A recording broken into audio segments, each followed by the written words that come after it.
Last time, we looked at the first part of the episodes on Oswald's time in New Orleans in the summer of 1963, episodes 46 through 49.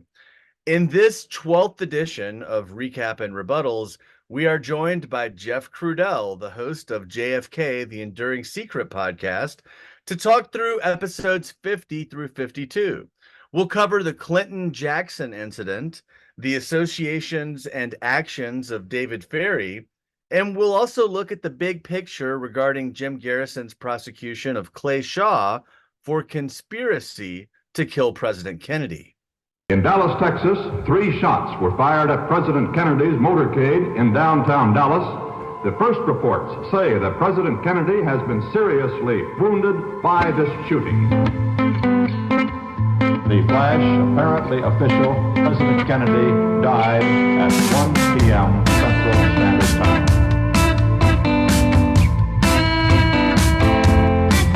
I don't know what this is all about. Dallas police this morning resumed questioning the man they have formally charged with the assassination of President Kennedy. I'm just a patsy. The man is Lee Oswald. Was Oswald acting alone, or was he a member of a conspiracy? Commission answers, he acted alone. I'm working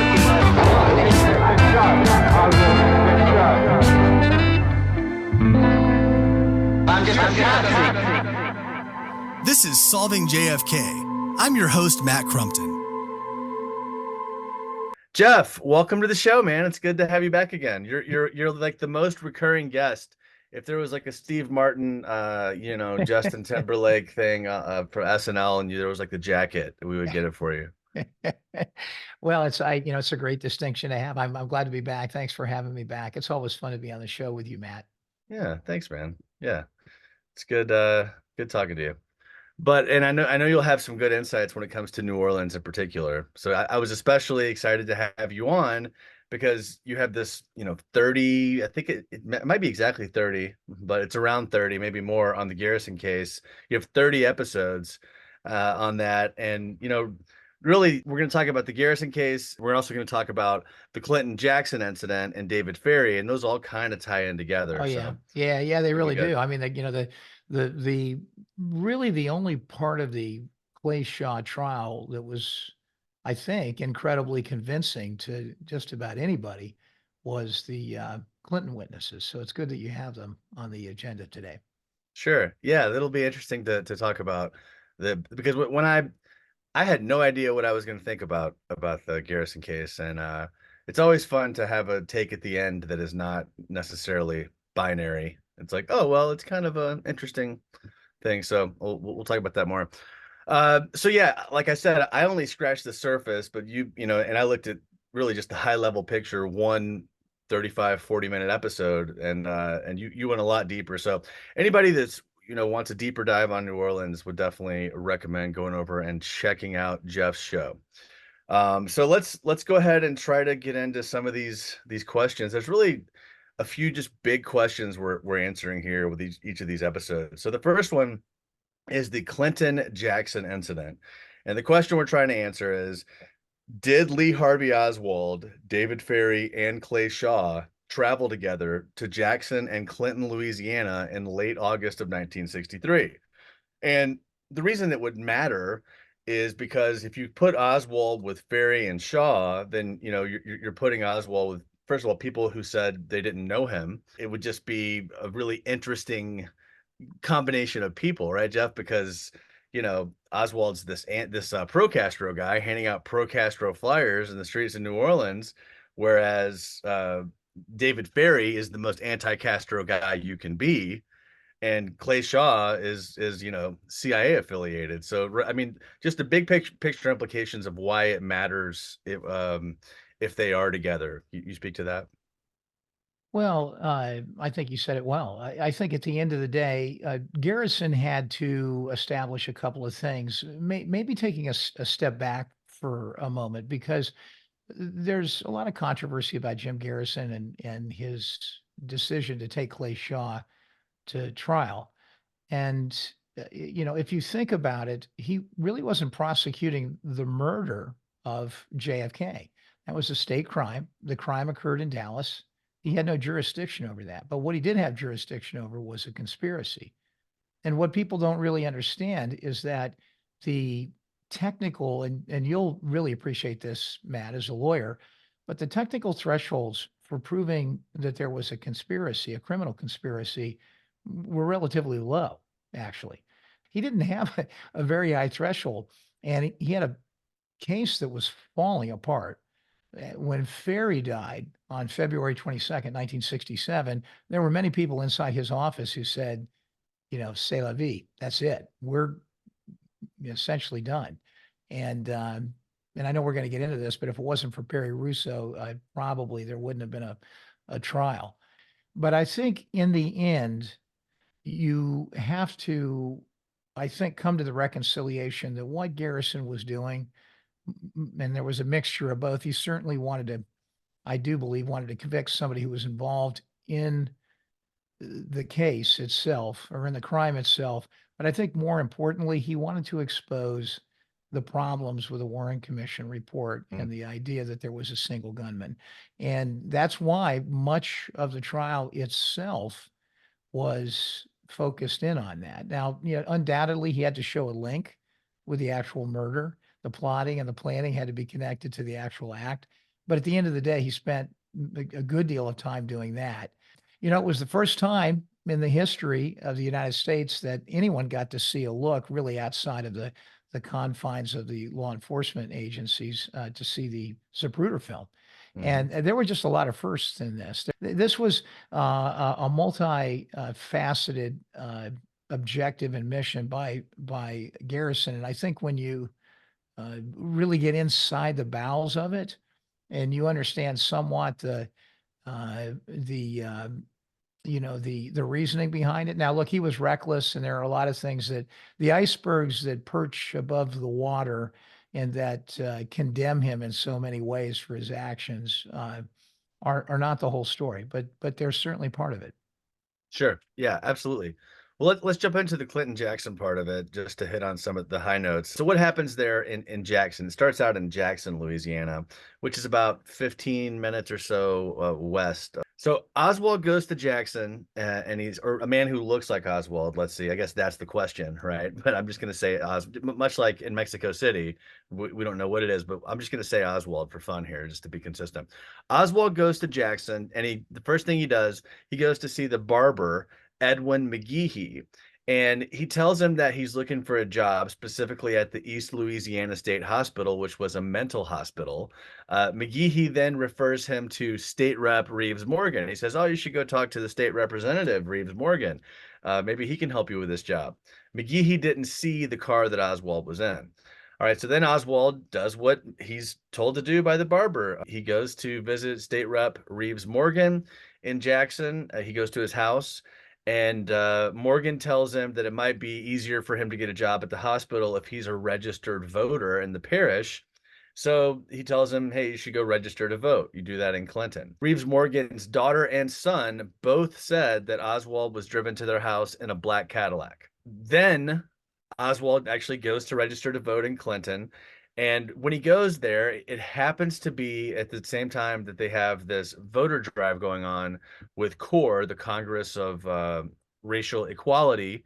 And actually, the Gene Hackman movie, Mississippi Burning, is about 3 college students that are killed working for CORE the next summer, in the summer of 1964. So when he goes there, he's one of 2 white guys in the line. So it kind of made him stand out. Also, there's this black Cadillac that apparently he shows up in, and there are numerous witnesses that say that they saw a black Cadillac across the street from the voter registration office.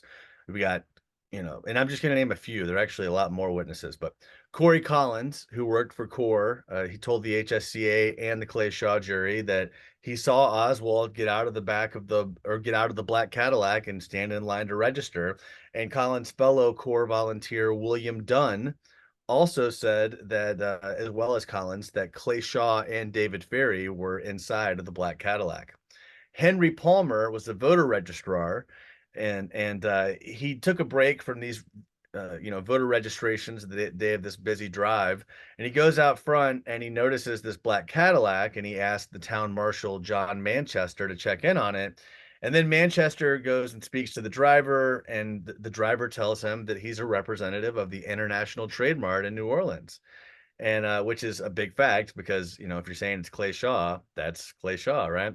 So at his trial, at the Clay Shaw trial, Manchester did name Clay Shaw as the man that he spoke to, who identified himself as being a trademark representative. And what I thought was significant, another thing, Manchester told Henry Palmer about the man being from the International Trade Mart as soon as the event happened. It's he Palmer recalled being told that and getting an answer to his question, of course, because it's during this core voter drive, and they kind of want to know who unknown people are because they may have nefarious intent.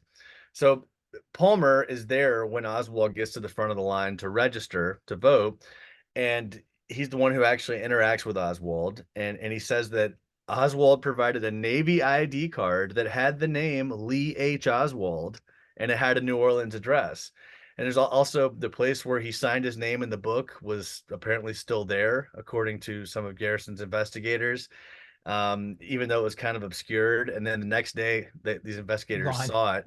Right. The next day came back and it's gone. Yeah. It's crazy. Henry Palmer told Oswald that he did not need to be a registered voter to get a job at the East Hospital. And so then Oswald just gets up and leaves after being in line all day.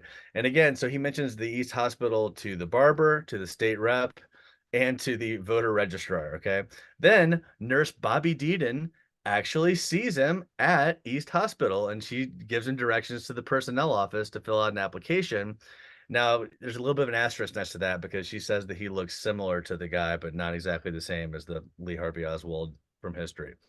But then we have Maxine Kemp, who worked in the personnel office at East Hospital. She said that there was an employment file for Lee Oswald, and she remembered seeing it. She remembers seeing this Oswald employment file. But then when Garrison's investigators spoke with her in 1967, it was no longer there. And then finally, Aline Woodside, who's the hospital's personnel director, also says that there was an employment file for Oswald. Now, there are some counterpoints. We'll get to those here in a second, but just putting all those things on the board, that seemed the threat of the hospital seems to really connect it. And then they all corroborate each other's statements, and I just don't know why they would make that up is my thing. What about you? Oh, I think unequivocally they were there. I think the real question, and I know everybody would love to know the answer to this, and you will get to it, is why were they there? There's a lot of different little interesting anecdotes about some of the things that you just talked about. When Oswald was in the barber shop, McGehee tells an interesting little tidbit of a story. He had a picture of Martin Luther King on the wall, ostensibly attending a communist rally of some sort. That's what it was purported to be. Mhm. And they loved at that moment in time. The FBI tried to do it too, to essentially and certainly the radical right to try to portray MLK as an operative arm of the Communist Party. Mm. And it's really interesting because Oswald, it caught his eye and he stared at it for a significant amount of time. And McGehee asked him, what do you think of that picture? And Oswald declined to answer, just didn't answer at all. And that's the story that McGehee tells in the in his recollection of that moment. The thing about Bobby DeDon, she had she actually was the receptionist at the clinic, and he got to the clinic building first, walked in, said, "Where do I need to go to get my personnel, to fill out an application?" She said, "Go to the central building," which was the main administrative building on the campus.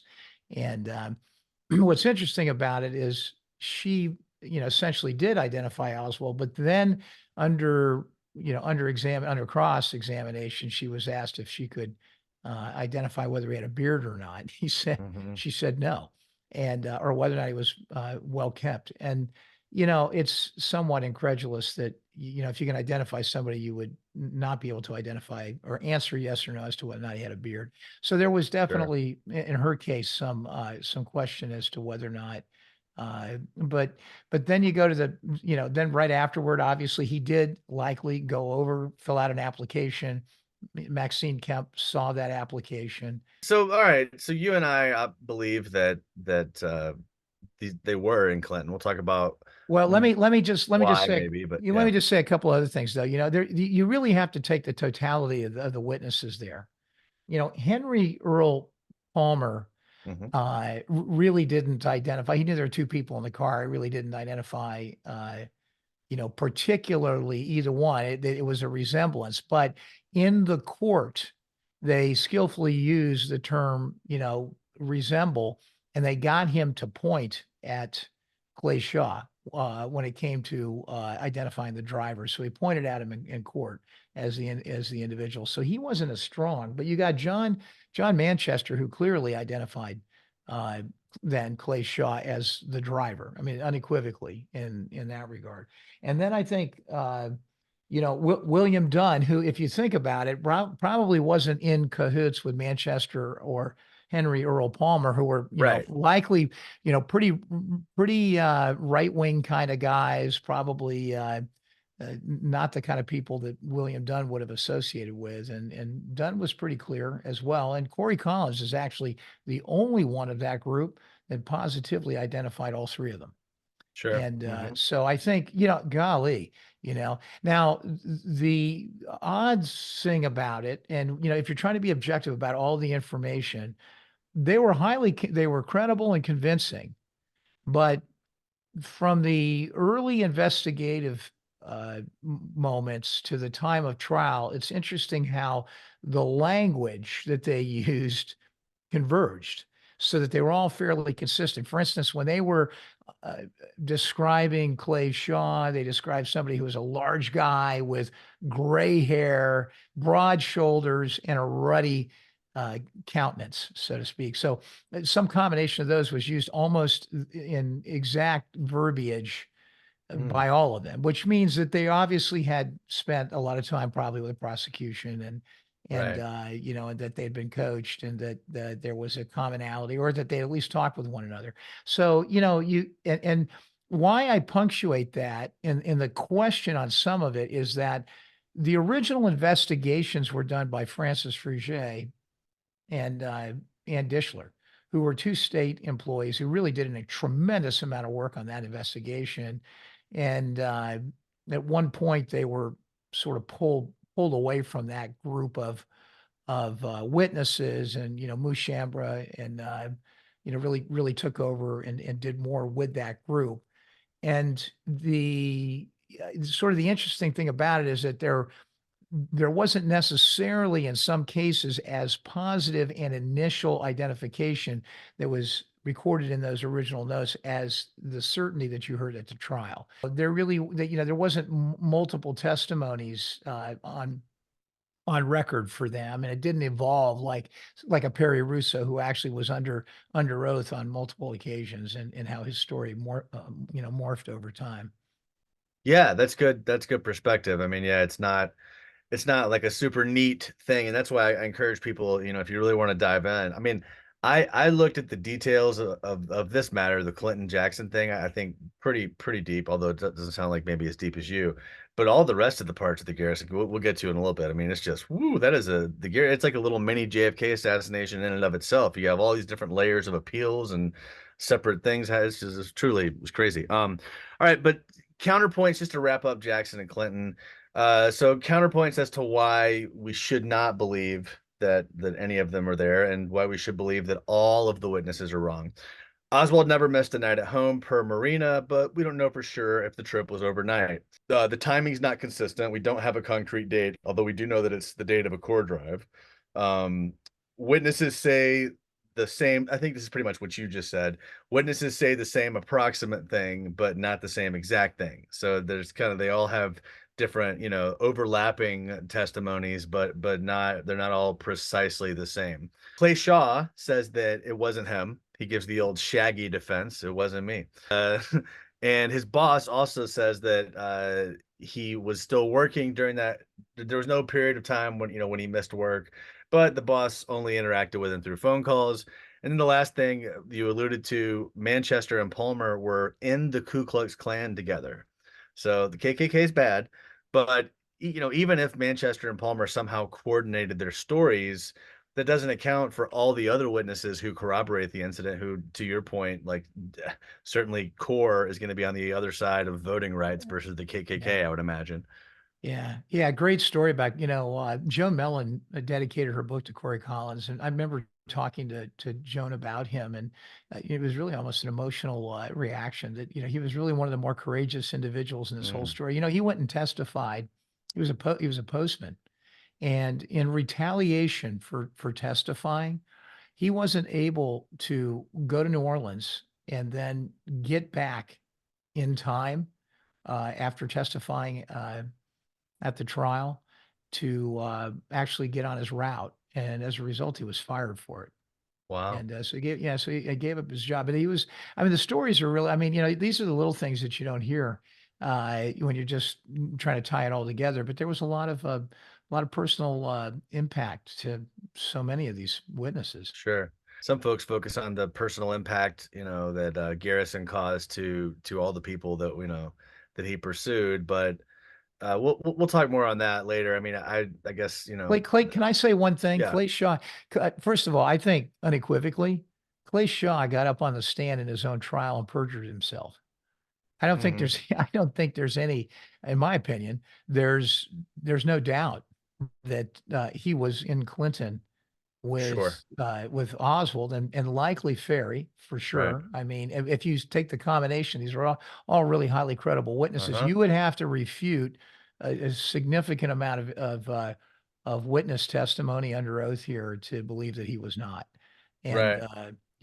so On the hospital, so I don't remember if it was Garrison or who, maybe it was Garrison's theory from On the Trail of Assassins, but the only theory I've read on it is that they're trying to get Oswald to apply at the hospital and have an employment file, and then maybe they could switch him from an employment file to a patient file. But I I think don't. I listen, having, been in the hospital business, like most businesses, that's sort of a humorous, Yeah, what's your perspective on that? I Because think I was like, ah, that's a good example of where, you know, I don't know if we're going to talk about this, but Garrison, right after he indicted Shaw, he got out of town. He took a let's get out of town card and he went to Vegas and Jim uh-huh, Phelan went with him and he started rambling and Phelan just said, he's totally, he's got a series of incoherent thoughts that don't hold together in this discussion. And he came up with a lot of crazy things over mm, time. I mean, he was a brilliant guy, and there's certainly a lot of what he figured out that came as a result of that. But every once in a while, he had a screwball idea. And I think to me, that's just a screwball idea. I don't think we really will ever, we don't know now anything solid as to why they were there. But what I think is interesting, and I wish there would be more research done on this, is the fact that Shaw had relatives and connections, and there were a lot of things happening in that area. And there was his paramilitary training that went on right, yeah, close by. There's a lot of things that kind of tie into the larger discussion that we know hmm, is relatively true about what Oswald was involved with, and perhaps, in a broader sense, the CIA and the FBI operatives that were engaged in all this. So, this could have been a cover, but none of it makes, any sense as to why they would be so public about being there. Just one thing real quick, Earl Palmer, who was a registrar, if you take the combination of William Dunn's identification of the car as early as 9:30 in front of the registrar's office, and then William Dunn's uh, discussions, and then I think Palmer saw it last at 3:40. The car sat there for about 5 hours within 20 or 30 feet of the registrar's office, and it didn't move. What were they doing? I mean, if it didn't move, they had to be in the vicinity somewhere. What were they doing? Who were they meeting with? And I don't know if there was a point at which that question was asked in the trial, and there was an objection that was sustained because it would have resulted in hearsay, and so they invoked the hearsay rule. So they never got to mm, hear the what at least what these guys thought about what was happening with those other guys, and maybe they Wow. had a theory on it or not, but it wasn't introduced into the trial transcript. All right, let's talk about David Ferrie a little bit. So a few questions on David Ferrie to answer. Let's just start with first. What is David Ferrie's relationship with the Cuban exiles and the CIA? So I'll hit on a few points that we covered on that. The HSCA says that Ferrie began working with Sergio Arcacha Smith in 1961, and Smith was the New Orleans leader of an anti-Castro group that was backed by the CIA financially. Smith even asked Ferrie's boss at Eastern Airlines, he wrote him a letter asking him to give Ferrie paid time off so that he could help with the anti-Castro matters like the Bay of Pigs invasion. Ferrie's boss said no, but he still took vacation during the Bay of Pigs. Ferrie was involved in the Schlumberger raid with Sergio Arcacha Smith and The other Homa Cuban heist. exiles. Yeah. Yeah, the Homa heist, Gordon Novel as well. And Gordon Novel, who may or may not be trustworthy. I'd love to get your take on him. By the way, I saw you uh, dropped a interview with him into your feed and I as an episode, and that was really really interesting. We'll talk Gordon Novel here in Far a out. second. Yeah. Yeah, well, something. But anyway, so Gordon Novel is a guy that interacted with Ferrie for sure, and he said that Ferrie trained Cubans near New Orleans. Ferrie told his former cap cadet John Irian that the money for the training was coming from the State Department through the CIA. I'm sorry, the State Department and the CIA through Sergio Arcacha Smith. Then there's the whole Hugh Ferris story. You know about the Hugh Ferris story? Yeah, that's what is not ringing a bell for me. Okay, No. this is a fun one. So, CIA officer Donald Norton picked up $150,000 in cash in 1958 at the Atlanta airport from a guy named Hugh Ferris. That was his CIA contact. Norton then brought the money to Carlo Media, who was working with the CIA to overthrow the Batista regime in Cuba at the time.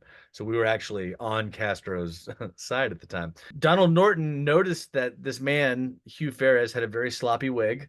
Then he meets this man again 2 years later in a bar in New Orleans, and he realized that Hugh Ferris was actually David Ferrie. We're giving him $150,000 from the CIA. That's according to the Donald Norton.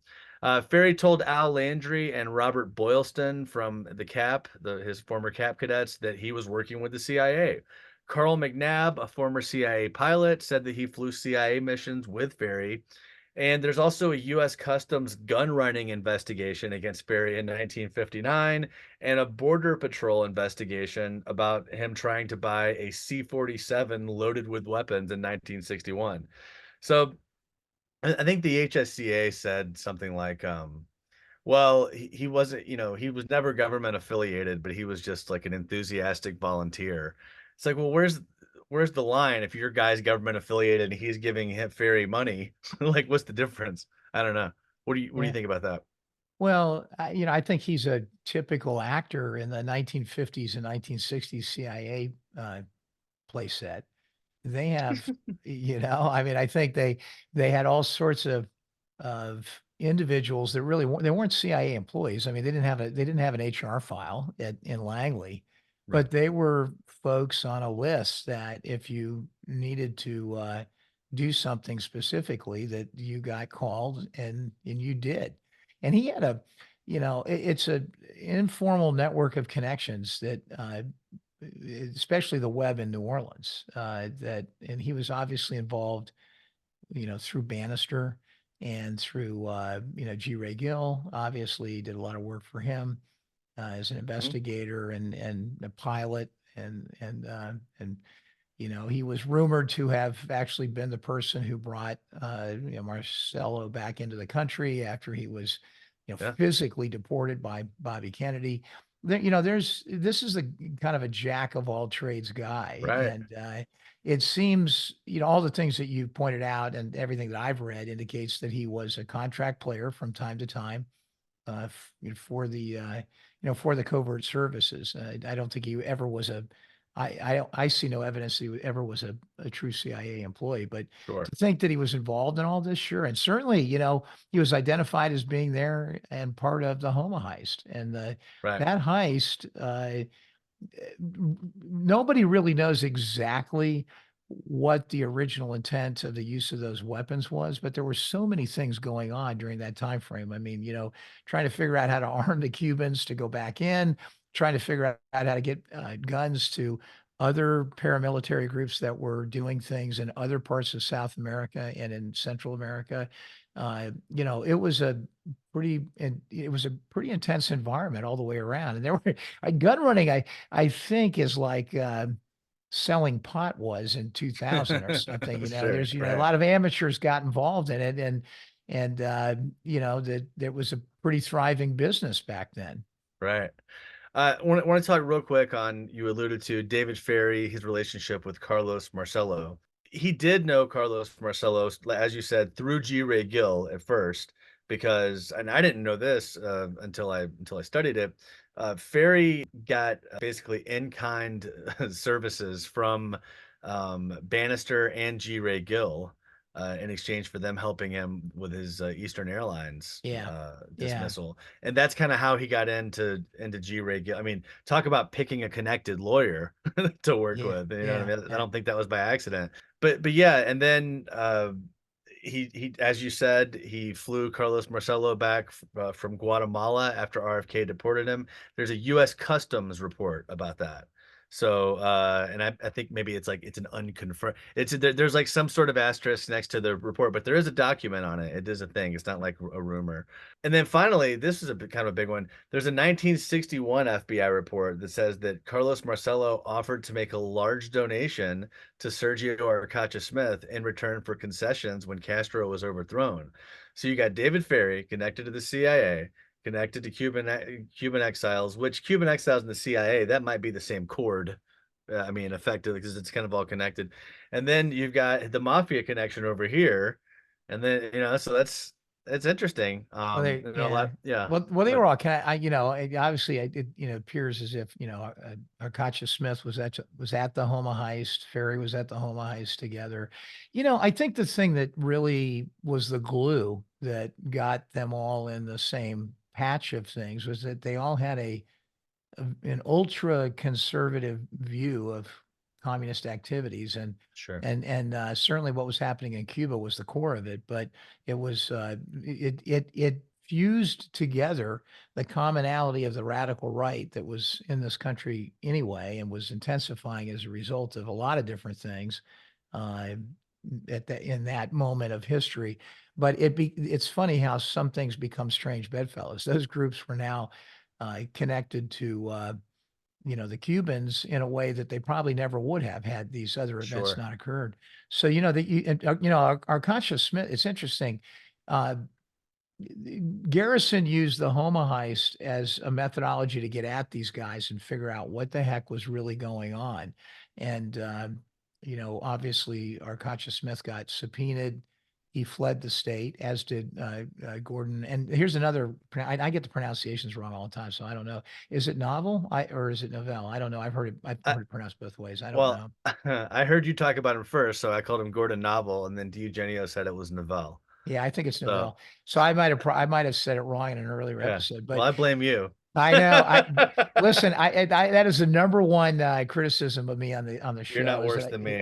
oh God, it's terrible. Not in New Orleans, man. I've missed like I know. 7 things. I have Yeah, a few friends of mine down there who listen to the show, and they always call me to correct. But both Novell and and Arcacha Smith fled the state, and the governors in the respective states for which they went refused to extradite them. And Arcacha Smith went to Texas, and these are really key people that had they been compelled to come back, and had they actually told the truth, they probably would have lied. But had they hmm told the truth about things, they really were knee deep in all of it, I think, and they could have told much more of the story. All right, real quick, David Ferrie and Lee Harvey Oswald. All right, so that's a big question. Aside from the cap, okay, they were in the cap together in 1955 for 3 months. There's the picture of them. That is established, okay. Yeah. But aside from the cap, did they know each other, in particular in the summer of 1963? Here we go. Delphine Roberts says that Oswald went with Ferrie to a Cuban training camp at least once. Jack Martin said that Oswald was with Ferrie in Guy Bannister's office. Bob Tannenbaum, Robert Groden, and L.J. Delsa, all HSCA investigators, say that they saw a So the film, film. yeah, where Oswald was being trained in one of these Yeah. camps. Now, it wasn't with Ferrie, but supposedly, like Ferrie wasn't seen by them in the film, but it was supposedly his camp. Ricardo Morales Jr., who follows me on Twitter, pretty exciting. What's up, Ricardo? He said that his dad trained Oswald with Cuban exiles. It was there was a bunch of newspaper articles about it. He has a book coming out about his dad, I believe, next year.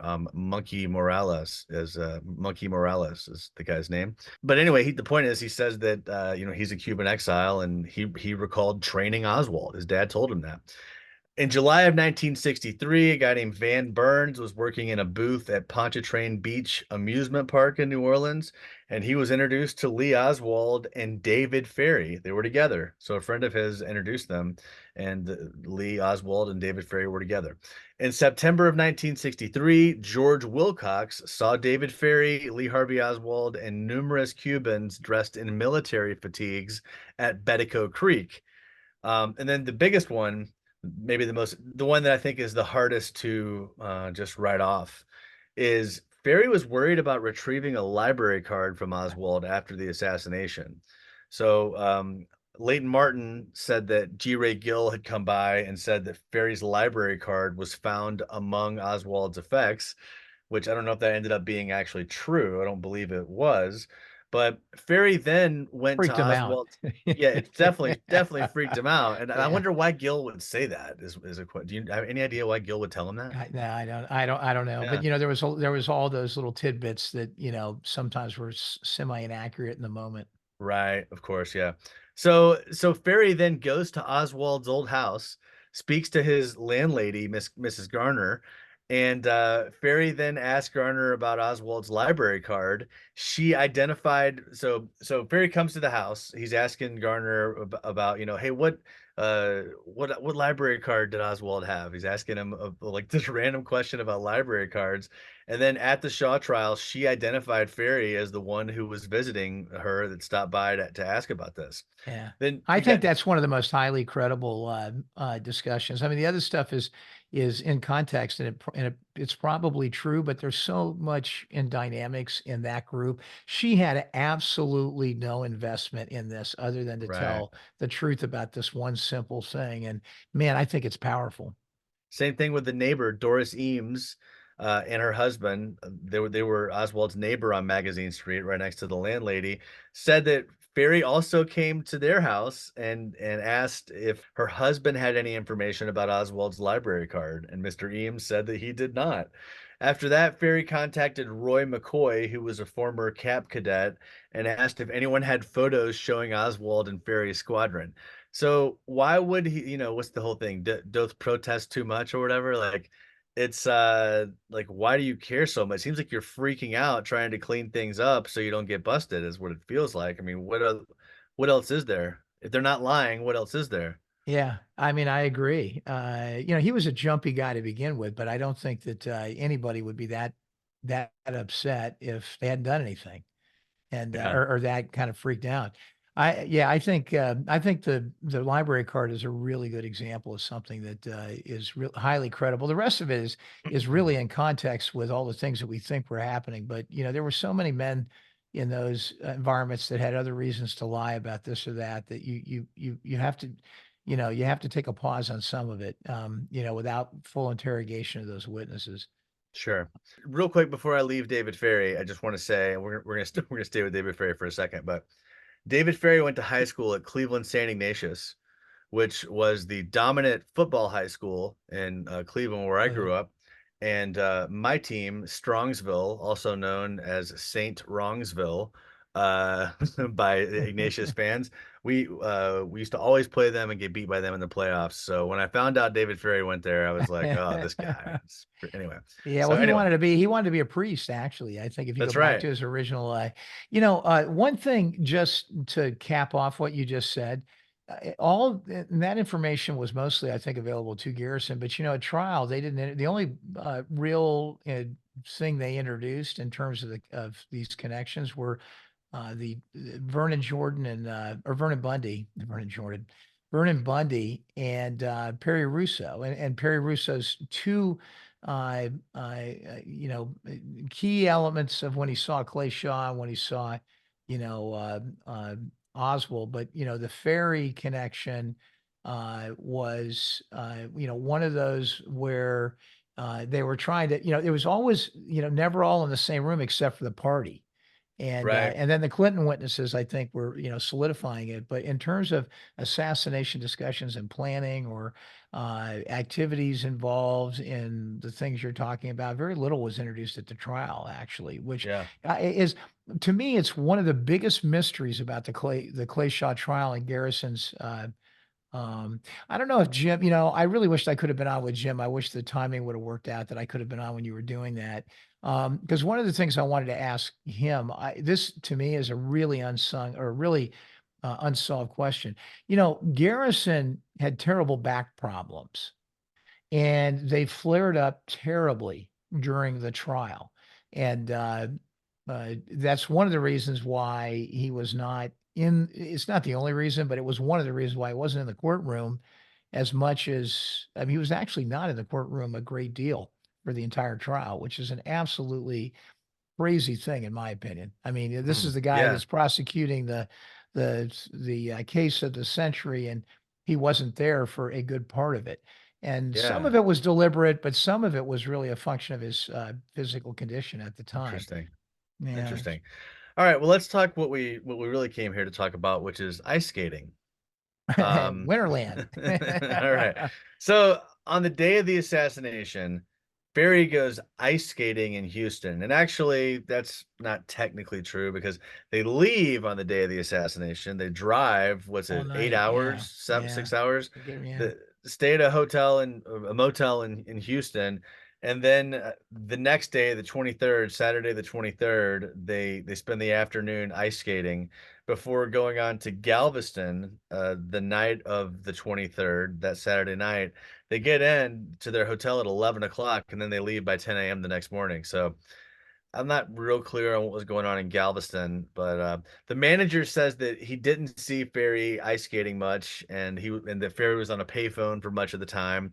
The counterpoint is like, he did ice skate for just a little bit, and he was only on the phone for most of the time, not all of the time. So it's like, okay, sure, it's maybe there's a spectrum for that, but Do you know the Bobuff story? Buff says that, hey, they just wanted to go ice skating and have fun, and that's kind of his reason for, he's nothing nefarious. We were just some guys looking to ice skate. We weren't thinking about the assassination.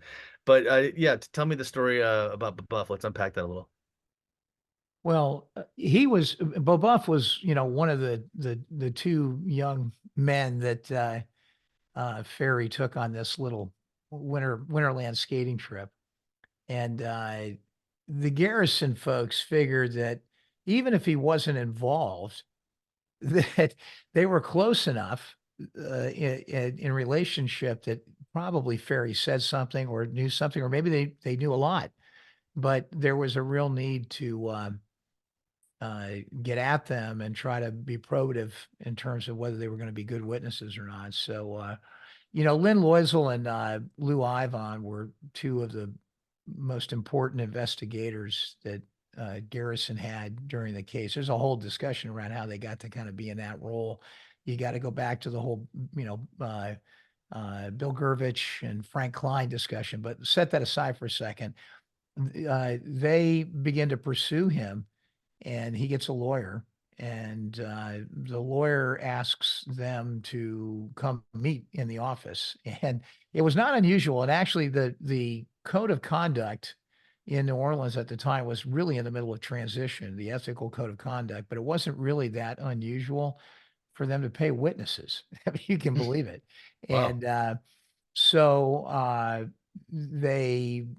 they're both scheduled to go meet Bobuff and his lawyer in the office. Lou Ivon can't make it, so Loisel goes by himself, and they have this conversation. And unbeknownst to them, the lawyer is taping it, Mm. and essentially, to boil it down, they basically say, look, if you can fill in the blanks here, then, and all we want is the truth, but if you can fill the blanks in, we can spot you some money immediately. I think the amount was $3,000.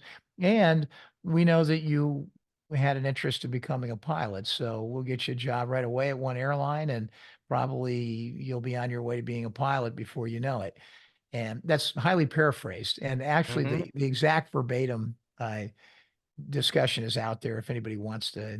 In fact, it's on one of my episodes. But Yeah. at the end of the day, they turn around and essentially attempt to shop this thing and get money for it. And it gets out, and it's obviously a complete embarrassment to the investigation. And it triggers an investigation of both Ivan and Lynn Loisel in this, and in the investigative practices. And they ask pretty damning questions. Are you sure the Garrison is aware of what you're doing and what you're offering? And oh yeah, and Hmm. they referred to him as the boss, and so on and so forth. It was I mean, it was one of those classic sort of Soprano kind of stories where in the back room this is being done, and it's really subtle in a sense that it, it probably was taking advantage of what was a common practice, not necessarily seen as something terrible by investigators, maybe not necessarily, the pristine, legal minds of the day. But, so you get into this and, it really gets, it gets messy. And actually, Sure. these guys, go find him at his house afterward and pretty much, make statements that basically say, you're going to get a load of lead in your butt if you don't watch out. I mean, it was a clear uh, threat. The And investigators did that to Babuff. oh yeah, yeah. Well, that's what he claims. And Yeah. at the end of the day, the way they settled it was, he came in and signed a statement that said that they effectively weren't bribing him. And so, and then the New Orleans Police Department conducted an investigation and cleared them because they hadn't, in that process, threatened him. And so the certain thresholds regarding their conclusions were not Hmm. met. So Sure. everything turned out okay for them. But it was really an amazing thing. And that got discussed on the NBC special, the Walter Sheridan NBC special. That was part of that parade of witnesses and stories that they told about how corrupt the Garrison investigation actually was. But it was really damning at the time. It was a difficult, public relations issue for them. While we're talking about Garrison problems, I have a few more to add. I had a section on that, but we're talking about it now, so let's just go to that. So these two things jumped out to me. I was aware of the Babuff story. I didn't cover it because just how long, you know what I mean? It just takes Yeah, so much I know. time. It's crazy. I'm glad you did. So Garrison got Russo's friend reinstated to LSU, and he used the governor's help to do it. You aware of that story? No, I'm not aware of that one. So yeah, this is from I believe I got this from Fred Litwin, from his site. But yeah, one of Perry Russo's close friends was getting kicked out of LSU, and the governor, Garrison, called in a favor to the governor and got him reinstated. Done. Wow. This is Yeah. before the trial too. This is Well, before the trial. what it really underscores the power that Garrison had at his height inside of New Orleans and inside actually Louisiana, I think in general. For sure. And then there's another thing he did. He helped one of Russo's friends avoid being drafted into Vietnam by falsely charging him with a criminal complaint to avoid the draft, and it worked. And this was also before the trial. So Uh, it's just like, if you think that Garrison was a Boy Scout, that's 1,000% not true. yeah. We'll talk more about He was bottom he was line a on him. very, very complicated guy. Yeah, I think so. He was brilliant, and he had, like, many brilliant people and people with power. He had multiple sides to him, and I don't think you can evaluate him in a really simple way. Right. All right, let's go to Clay Shaw. So, was he affiliated with the CIA? I'm not going to list all the details of it because Yeah. I go through all these memos, but suffice it to say, this undisputed, there's a trail of evidence showing that Clay Shaw did regular work for the CIA. He was a reliable, frequently used, and effective CIA asset. makes sense in the context of international business. So it's not necessarily nefarious, but without a doubt, he's CIA affiliated. The exact role can be disputed, but probably just an asset. The fact that he has these ties to the CIA doesn't mean that he killed Kennedy or he planned to, but it does make it more likely that he's associated with people in New Orleans who are also CIA affiliated, like David Ferrie and Guy Bannister. So what about Shaw and Ferrie? Let's talk about that, and I'll toss to you, Jeff. We have so the question is, did Shaw know Ferrie? And correct me if I'm wrong. At trial, Shaw said he's never met Ferrie. Correct? Yeah, I mean, he perjured himself. That was one of the great Right. examples of his perjury. One of the controversial aspects of the trial is when Russo, and I think it was after their the prosecution's first attempt to ferret out, no pun intended there, information on the trial, or on the events, when he underwent sodium pentothal treatment. And as part of that, Russo indicated that he had seen Shaw, Clem Bertrand twice. One time actually was when he pulled into David Ferrie's gas station. Actually, Hmm. Ferrie, that's another thing. Ferrie operated a gas station with Alba Buff, and at that gas station, he had pulled in just at a moment when I think he claims Shaw and Ferrie were there in a car together. So he saw them together at that moment.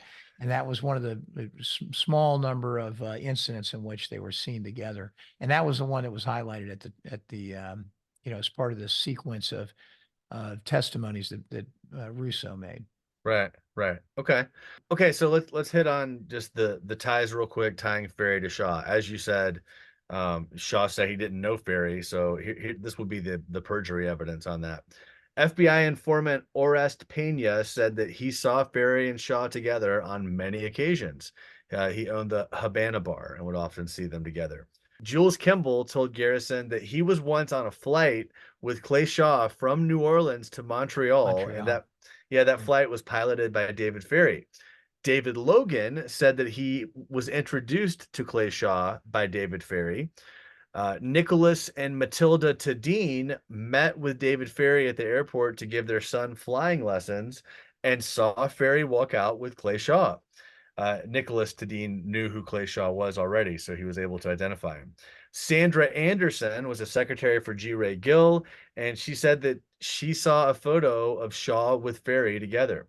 Aura Lee was Shaw's secretary at the Trade Mart, and she said that she saw Ferrie enter Clay Shaw's office so often that she thought he had privileged entry into it. Woodrow Hardy claims that he accidentally walked in on a meeting at Clay Shaw's home between Shaw, Ferrie, and Lee Oswald. Hardy was a guy that was in charge of renovations for Clay Shaw's properties, and he had a key to Shaw's house. And he kind of came in at the wrong time, according to him. And then this isn't really on Shaw and Ferrie. This is Shaw and Oswald, but it's just so crazy that I had to throw it in there. Lillian Moret, Oswald's aunt, said that Clay Shaw came to her door asking for Lee in late September of 1963 after he had left for New Orleans. That was mind blowing. I saw that. Yeah, I haven't heard some of those, and so that's great. I didn't realize there were that many points. There weren't many brought up in the trial for sure, but those are, again, these are the kinds of things that really, uh, to listeners, to your listeners, to listeners of my podcast, to everyone who is trying to ferret the truth out. There's so many voices like this that are just discounted. And Hmm. how many witnesses does it take to be credible before you? Now they were not put on. Sadly enough, right? These folks should have been put under oath Right. rather than just making statements. And I think that's Sure. the part that I always take pause in because there are a lot of false statements that have been made about a lot of things in Hmm. this case, and it's always better if you can have testimony, and that's under oath, and that's the part that sadly, had more of that been done at the time of the Warren Commission, we would have something really special. But that's what partly what Garrison was trying to do. Yeah. All right, just two more topics left here. We got Shaw versus Bertrand, and then getting into Perry Russo. Okay. So was Clay Shaw the same person as Ugh. Clay Bertrand or Clem Bertrand? Well, we have the call to Dean Andrews' office. I'm sorry, the call to Dean Andrews Yeah, while he's on the in day Hotel of these. Do. Yeah. Yeah, so called to Dean Andrews while he's in a Hotel Do, which is a hospital. He was there for pneumonia, and he said it was on the day of the assassination or the day after, from Clay Bertrand asking Andrews to represent Oswald as his lawyer. Andrews, was kind of out of it. He says that the call was around 5 o'clock before he was given his drugs, which was around 8 o'clock.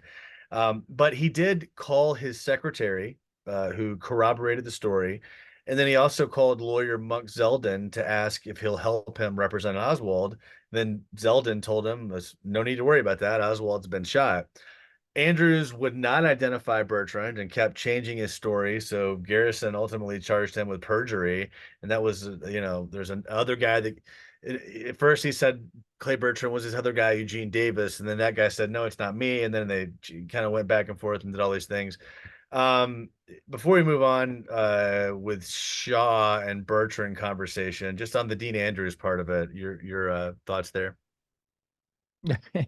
What a character. I mean, Yeah, if there's to me, there's nobody more colorful in this entire you know, uh, discussion about the Garrison investigation. I just love to hear him. He's got that classic Cajun yeah, swagger, and he obviously was an unmitigated liar when he needed to be, sure. and I think he probably got himself caught up into something that escalated into much more. I mean, he would even say, "Look, if I give you the name of that guy, I'm a dead man," and I think that says it all.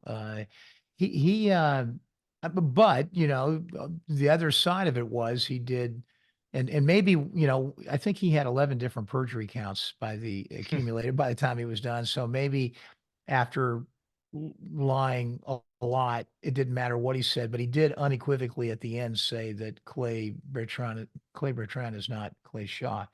But there are at least three really solid, really maybe four or more, and maybe you're going to go through them. Go, But why don't you go ahead, and if well, you missed any, you mentioned one of them a little bit earlier that I forget their name. It's the Tades. Tadine? Tadines, yeah. That family had two boys. They were deaf boys. They were young kids, probably in their early teens, and one of them wanted to learn how to fly. And so they they got hooked up with Ferry, and he was taking flying lessons from them. And so that story, because the father had previously worked downtown in the I think right there in the core of New Orleans, really knew who Shaw was, so on and so forth. That's a very credible identification that he knew Ferry.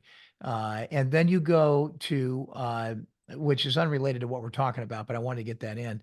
But the two or three other things are when he went to on a flight and obviously found himself in the VIP room at the New Orleans airport, and he signed his name, Glenn Bertrand. And obviously there's an attendant there, was a highly credible witness, and there's obviously a signature on file, which they got. And so Hmm. absolutely it's right there in ink. And during the trial, there were two expert witnesses. The one for the prosecution did the work and indicated that it really was the signature that Clay Shaw penned, that it was the Hmm. same person penning that, and but she was pitted against a similar witness that was put on the stand by the defense, and who said it likely was not. So, Hmm. but you have that, and the other one, I think, and you may have this on your list, is the mailman. One summer, I think it was this, I think it might have been 62, not 63. I'm sure it was probably 62 or 61. Um, Shaw went to Europe on an extended vacation. He rented his house at I think his Dauphine Street house, and then he had his mail forwarded over to his friends, who was his real estate agent who was handling the temporary rental of his home. Hmm. And so there's a new mailman who gets to see the forwarded mail that's coming in, going to this existing address temporarily. And he testified at the trial that there was plenty of mail coming for Clay Shaw that also came with the name, Clem Bertrand. So, That's huge. That's a yeah, big fact. it is, obviously Wow. another highly credible witness that testified at trial on that. So, Yeah. Then you've got Thomas Breitner. You know him. He's a guy at UC Berkeley. He meets Shaw Bertrand right after the assassination while he's out in San Francisco. And he said that he introduced himself as Clay Bertram, but he did Clay identify Bertrand, yeah. Clay Shaw as the same guy. Now he didn't do it on the first. It was like the third call that he did that he finally identified him on. So, and Well, the then other the other one is the Aloysius Hamburgers. Yeah, that's the that's the big one I one. was going to Yeah, get to. That's the yeah, big one. yeah, So, yeah. bottom line, cut to the chase. He's the guy that the cop who books in, Shaw when he's at the police station, and he writes in the section for alias. He writes Clay Bertrand. Well, How he asked him a question, and he asked him he his answered. name, He asked him his name. He said, and it was a standard. It was a standard question on the booking right? sheet, and he just asked him that, do you go by any aliases? And he answered yes, and he How gave that. would so the counterpoint on this, because I thought seems to be very clear, is there a counterpoint? And the counterpoint is that there's another cop who says that he overheard the transaction between Habighorst and Shaw, like the booking, and that he didn't hear the question asked about an alias. But the thing is, that same person says, no, I couldn't hear it. I couldn't really hear it. And then another time he's like, yeah, I could hear parts of it. So it's like not, it's kind of like a non-rebuttal rebuttal. It's like, okay, but it's not like actually defeating I, that. How could the cop possibly know to write Clay Bertrand if yeah, like I mean, if Shaw didn't tell him that? How is I it possible? Yeah, I mean, I've heard that before. But I've also, I think it's a weak response to it because, obviously it was documented. I mean, at trial though, because they essentially ruled that he hadn't been given his rights yet, that was an inadmissible piece of evidence. So it was a key piece of evidence that was excluded from Wow. trial. And I think that's really the shame of it. The other thing is Habergorst had, a bit of a reputation as not being necessarily the cleanest of cops too. So who True. knows exactly what went on there. And but I don't think there's no indications that anything that he did in this was nefarious. I think it was just a function of it was there, it was documented, but they couldn't put it into evidence. And the just to big picture, the significance of if Garrison was successful in proving that Shaw was Bertrand, it basically just links back to Dean Andrews and hey, Bertrand's the guy that called to a lawyer to be Shaw's or to be Oswald's lawyer. Like, Why would anybody? I mean, why would anyone minutes after the assassination call somebody and say we need to get him a lawyer in a hurry and get Dean Andrews of all people, right? Who had no qualifications right. whatsoever to be representing someone in a murder case of that nature. And it's almost like I wouldn't believe Dean Andrews would do a criminal murder trial in the same way I wouldn't believe Lee Oswald would work on, fast acting cancer cells. Okay. But I actually, the skill set required isn't to be a good criminal attorney. It's having the absolute trust of Clay Bertrand and Clay Yeah, Shaw, yeah. knowing that he's gonna steer it the right way, not that he's going Well, to be this great, lawyer. well, especially I think, and you can appreciate this as a lawyer and tell me if I'm wrong, but what they want immediately is a path of communication that's privileged. Right. And so, you Yes. want to be able to get somebody in there that you trust, that you can actually talk with, where there's not going to be anything passed to the authorities or able to be passed to the authorities because of that. And I think that was probably the thinking. getting to Perry Russo, really zooming in on Perry Russo and kind of his story, really, which is really the heart of the Garrison case, I think, right? Would you agree? Oh yeah, Okay. yeah. It would turn So, out to be really his only real witness. right. So the focus started on David Ferrie until he died, just after predicting that that would happen, by the way. And then it turned to Clay Shaw, and Perry Russo comes in the picture because he gave an interview to a newspaper in Baton Rouge. Ultimately, Perry Russo is interviewed by Mumu Shambra in Baton Rouge.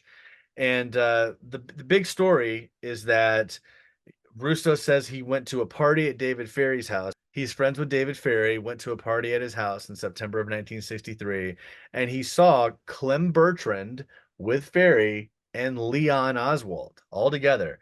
And they were talking about killing Kennedy using triangulated crossfire. So, pretty spicy stuff there, if true. Uh, Garrison sends Mumu Shambra, one of his attorneys, to go and meet with Perry Russo. After that meeting, Shambra writes a memo saying that Ferrie knew Cubans. He was involved in jungle warfare. He talked about killing JFK and how easy it would be. But there's not really anything about Oswald or Clay Shaw slash Clay Bertrand in the first memo. And then there's then a second visit comes in with sodium pentothal, which is basically, it can be a truth serum and it can work, but it's highly susceptible to suggestion. And there's the whole issue of memos. So Shambra writes down everything during the second one when he's on sodium pentothal, and it's the whole story. But the first memo doesn't have the whole story. So it's like, did you just get this from the sodium pentothal? And then of course Shambra and Russo say, no, I told him the first time. And I guess Shambra's story is that he was so focused on getting the second memo written that he didn't get to finish the first one. But so that's kind of the whole big question mark. We could talk about the implications of it and all that kind of stuff, but just on the Russo and the memos and Shambra and sodium pentothal, I thought you had a really good analysis of it on your podcast, but what are your thoughts? Yeah. Well, it's complicated, but it's a great example of where, maybe they were trying to do the right thing and they really sort of self-indicted themselves as a group of investigators. They applied these techniques, including first sodium pentothal, then hypnosis, and then they had two failed polygraphs, as you may also recall. But just to be clear on the sequence, Ferry dies on February 22nd. It's a pretty big news event. Russo sees it. He turns around and writes a letter to Garrison's office, a letter which actually never arrived, apparently.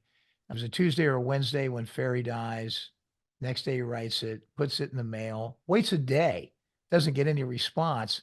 So instead of calling the DA's office, he calls the media.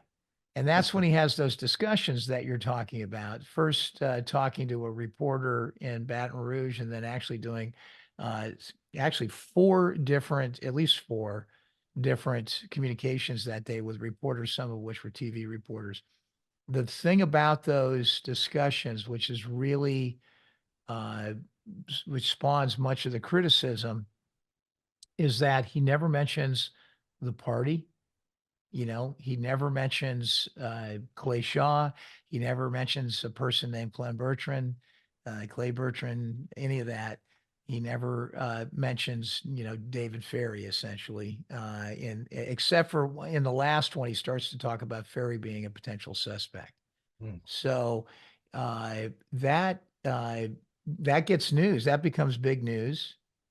They see it in the DA's office. And they're like, what the hell's going on? What's going on here? So they send Mumu up on Saturday to Baton Rouge. That's when he interrogates him. He spends 3 hours with him, and he gets all this information, and comes back. And you're right, he didn't get the memo done, but he calls him up Monday morning because they were meeting over the weekend. Like, what are we going to do with this guy? He's Garrison's gigglish. that now he's got this witness that, and so they end up on Monday morning asking him to come down. They start with sketches. He drives down to New Orleans. He's in the police department. They go through 6 hours of sketches. Mm. And the real key thing here is that this person that was, that they're trying to identify, is, sort of dirty with a beard, and that's not, that's so not like, Lee Harvey Oswald, but they spend Right. 6 or 8 hours doing that, and then they have more interrogation that goes on. They meet Garrison. They go to dinner that night at a rib place in town. They came and had brought him to St. Mary's Hospital the next day, put him under the sodium pentothal, which is a really violent event. I don't know if you if you ever heard him describe it, but he got catatonic almost. He had an anxiety attack of some sort. They had to hold him down, strap him down. Wow. And and later he would, suggest that that was really sort of the beginning of all the to the extent that there was quote programming done, right there with the sodium pentothal. But what's interesting about that memo, because that's one of the things that you're focused on, Jim Phelan was in town covering this, and he gets, he's talking to Garrison. We'll go back to that moment where we said he got out of town. They go to Vegas, Right. and Phelan listens to his story there, and he says, I just, I don't get it. And I don't think you have any evidence. And at that moment, Garrison did two documents. One, essentially was the memo, the 3,500 word memo. And also the second document was the responses that Russo developed or stated as a result of the sodium pentothal event. And he gives them to Phelan. And you know who Phelan, he goes and he reads them, he reads them, he reads them. He keeps rereading them. Nowhere in the first memo does he find anything talking about that, the fact that there was a party. I mean, the core of Right. what this whole case is about. So he calls Robert Mayhew. Isn't that interesting? How in the heck does Jim Phelan know Robert Mayhew? You talk about CIA operatives, right? FBI Right. operatives, CIA operatives. And he calls them and he said, look, I need you to help me copy these things. So he goes over to the office and he gets copies of these two documents and he retains them. And they go back to, they go back to their respective places, back to New Orleans. And he's got a real problem with this, Phelan does. And he calls his boss, who I think was Otto Friedrich at the time. And he said, I've got information in my hand from Garrison that's just going to blow this whole thing out of the water. And, I feel conflicted because I really think this is a terrible misjustice. And I want to give it to, you want to give it at that moment to the defense. And which would have been it would have been, a disaster. Thankfully, Otto Friedrich and others said, look, let Jim Garrison conduct his investigation and his trial the way that he sees fit. So he stood pat and he didn't do anything, with it ostensibly at that time. But then he turns around and flies to Washington, goes to the FBI and gives both those documents to the FBI almost simultaneously. In fact, probably they saw it before before any of it was completely divulged in its final form to Perry Russo. And Sure. so Phelan confronts Garrison about it, and Garrison says, "Why don't you come over to the house, and we'll talk about it." So they get over to the house, and I'm not sure exactly whether at that moment why William Gervich and his wife show up. I don't know. I think maybe they were going to dinner or something, but somehow they were involved and they were there at that moment. And he confronts Garrison about this. He says, "There's absolutely no evidence of this." And why? He goes, "Why?" At one point, he had asked, and I think this actually may have even happened in Vegas. he had pointed out that there was no evidence inside of those documents that that party had occurred, and Garrison acted surprised. And he said, Mm. at that moment, I knew he hadn't even read it. And so that may have happened at that moment. I'd have to go back and Yeah. No, my memory's a I little. think it was in Vegas. Yeah, and so he calls when Phelan gets to the house, he calls Mushambra there, and he gets there, and so they're out there in the room, and they ask the ladies to leave, and the argument he begins to accuse Shambra of what's going, Mumu of what's going on, and that there was no evidence to suggest that the concept of that party and the core things that they're charging, Shaw with in that original memo. And it got heated. And at one moment, he basically says, look, let's read it together. And I'll bet you before we read it that if I'm right, you resign. And if you're right, I resign. And Uh-huh. that was kind of because he knew what was in it.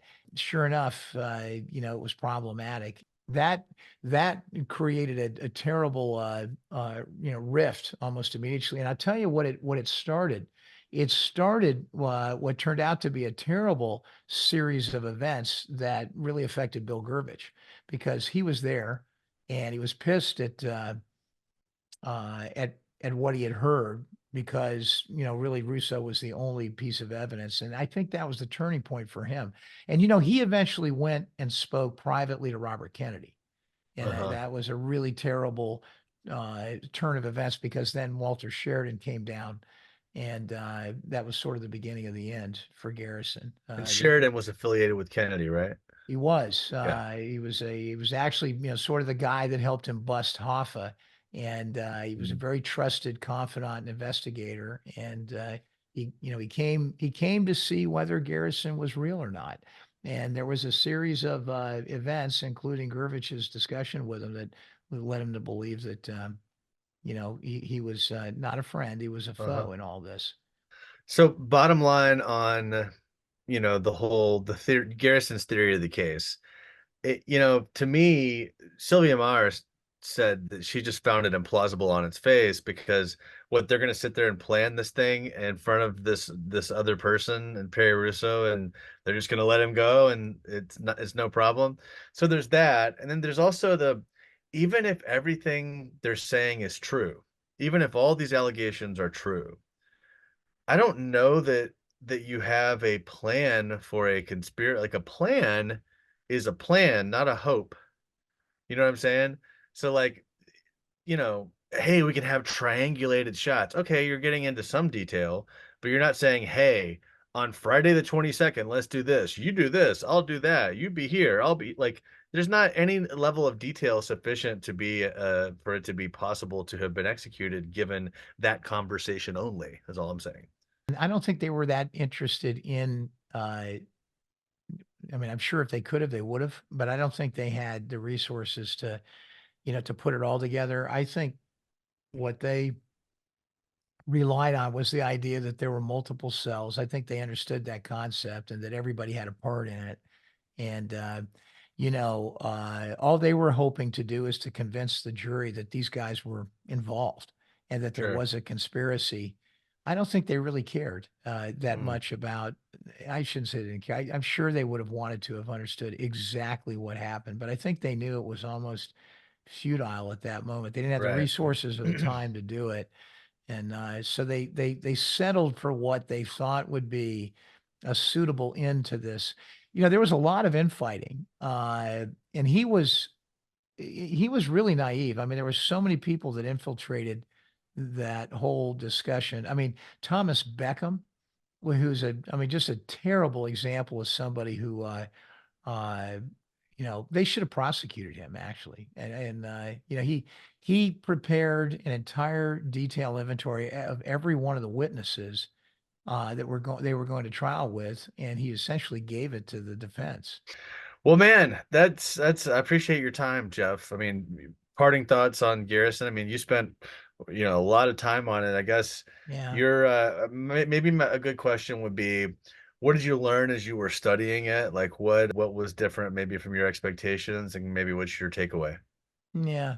Well, you go into it with a basic knowledge, like I think we all do. A simple question, I think, was he a hero or was he a hack?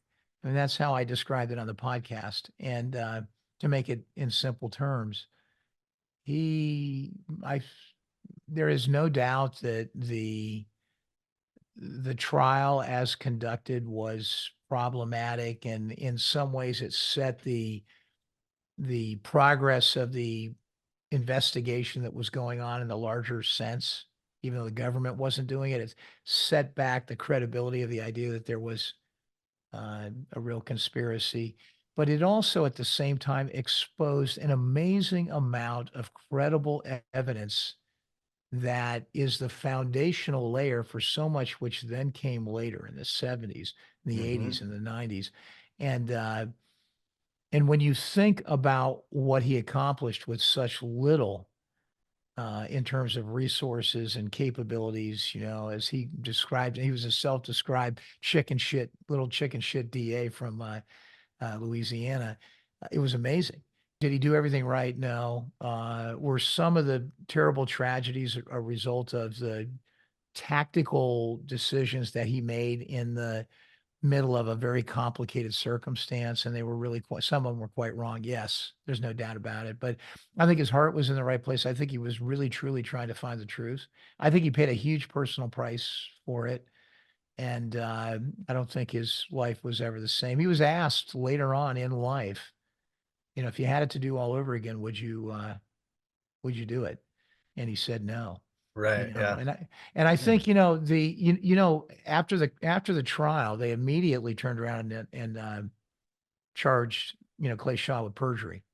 Hmm. And so the saga continued. And then, as you know, what happened is, skillfully, his Shaw's lawyers got the case reviewed in federal court, and Judge Christenberry looked at it. And the reality was, and then all of a sudden the tide was turned. Ironically, at the end, he had to take the stand Uh-huh. and answer for things that he did. And it was a very, very difficult, circumstance. And you might also recognize the fact that he had such terrible betrayal. Pershing Right. Gervais, a guy that he went through the war with, and who he sadly made the choice of versus Frank Klein as being his lead investigator, turned on him and Hmm. falsely accused him. He became his own lawyer and actually won the case in a bribery case, related to payola on pinball and the Hmm. like. It was a terrible series of events that occurred afterward. When you add all of that up, and then the libel suits that went on, and then Clay Shaw died, which really became the ultimate end to all of it, and the courts ruled that that case couldn't be litigated by his estate. That ended it. But I'll tell you, the saga didn't end with the Clay Shaw trial. His life was really in a terrible circumstance for a period of time after that, and he never, even though he became a judge, he never achieved some of the things that I think he could have. He could have been an incredibly powerful politician, well beyond what uh, he, the authority and the influence that he had in his role as a DA. And I think he would have, had he won the case. I think he would have, he might have run the gamut, because he was that kind of a guy. If you want to see one thing, go watch the NBC special that he did after NBC did the smear job on him. And Garrison's response was magical. He didn't address some of the specifics, many of the specifics. He appealed to the heart of the American people, and I think he did it rather successfully. And then he dealt with the other issues in the way that prosecutors do. He tried to haul them all back into the grand jury and say, if that's the truth, what you said on that show, then why don't you say it under oath? Uh-huh.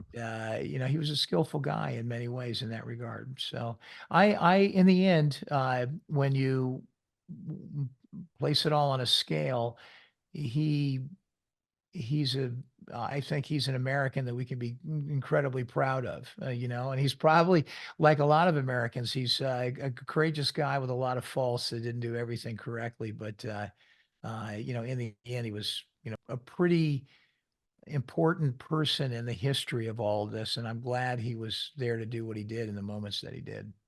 Yeah, I mean, without a doubt, he went against the grain and against his own interest. I mean, there are numerous examples of how he could have had an easier, maybe more lucrative life if he would have just walked away from this case, but that's not what he did. So, all right. Well, hey, Jeff, appreciate it. Any last thoughts on this?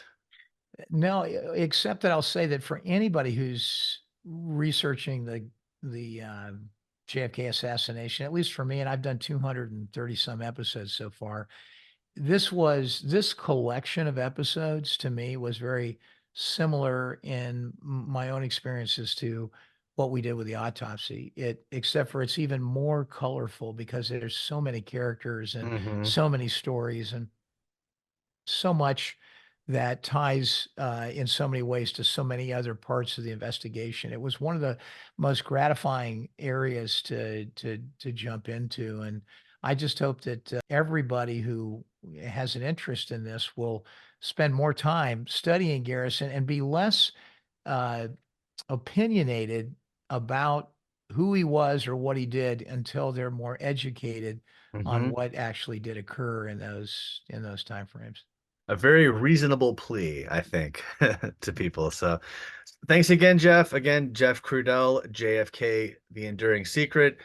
On Solving JFK, the next few episodes we have Mexico City is on tap. So we'll have that coming your way soon. Thanks a lot, and we'll talk to you soon.